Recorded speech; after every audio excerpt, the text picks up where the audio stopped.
조선일보 주필이 윤석열한테 절벽에서 몸을 던지라고 주문하고 있습니다. 염라대왕이라도 만나라는 겁니까? 전문 그대로 보고드립니다. 윤석열 대통령은 바뀔까 바뀌지 않을까 이런 질문에 대한 답변은 보통 yes 아니면 no다. 그런데 다른 대답이 돌아왔다. 바뀐다도 아니고 바뀌지 않는다도 아니었다. 바꾸지 못할 것이다 라는 것이다. 대통령을 꽤 오래 봐온 사람이다. 4.10 총선은 사실 예고된 벼락이었다. 국민의힘은 완전한 윤석열 당이다. 당대표를 서너 차례 끌어내리고 주저앉히고 비상대책위를 몇 번 돌린 끝에 원을 풀었다. 이대로 가면 내후년 지방선거는 물론이고 2027년 대통령 선거도 물 건너 가버릴 가능성이 크다. 윤석열 당이 바뀌려면 대통령 윤석열이 달라져야 한다. 4.10 총선은 대통령의 오만에 대한 심판이다. 민주당을 지지한 국민 속이 후련할 것이다. 지금은 국민이 심판이다. 갖가지 특검도 국민 눈으로 판단해야 한다. 받아들이면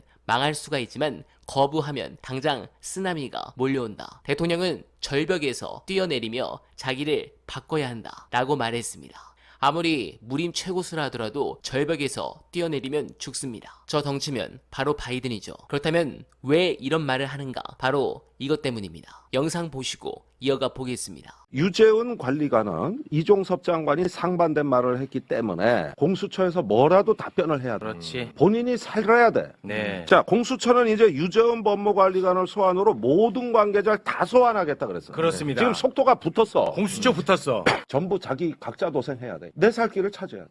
각자 진실을 다 얘기해. 네. 그래서 이종섭 대사의 그 말을 필두로 해가지고 이제부터 국면이 바뀌었다.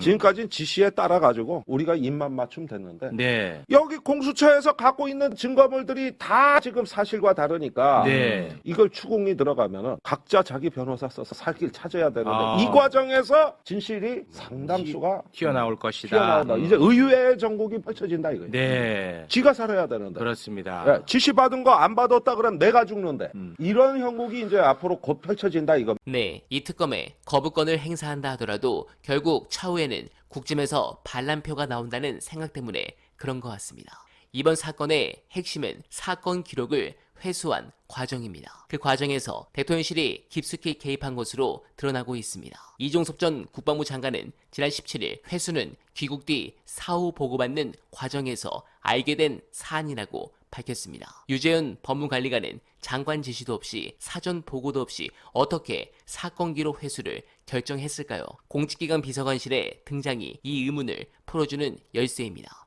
결국 이 비서관이 윤회 의중을 반영해 최상병 순직 사건 수사를 축소하기 위한 법 기술을 주도한 게 아닌지 의심됩니다. 그리고 이제 공수처 수사를 무마하기 위해 저쪽은 또 수작을 부립니다. 냉정하게 특검 말고는 답이 없습니다. 공수처는 이 사건에서 기소권이 없습니다. 수사를 끝내더라도 검찰로 사건을 송부해야 할 뿐입니다. 또한 이 사건 수사 대상에는 현역 군인도 포함됩니다. 현역 군인은 재판권이 군사법원에 있습니다. 따라서 이들은 군 검찰로 사건이 쪼개져 이첩될 수 있습니다. 그리 되면 이 사건 처리 권한을 지금 최혜병 외압 사건을 만들어낸 군인들의 손아귀에 넘겨주게 되는 꼴입니다. 사건이 이리저리 쪼개지고 이송되며 유야무야돼선 안 됩니다. 신속하고 이론적이고 포괄적인 수사와 재판이 이뤄져야 합니다. 모든 대상자에 대한 관할권과 기소권을 가진 특검이 필요한 이유입니다. 반드시 민주당이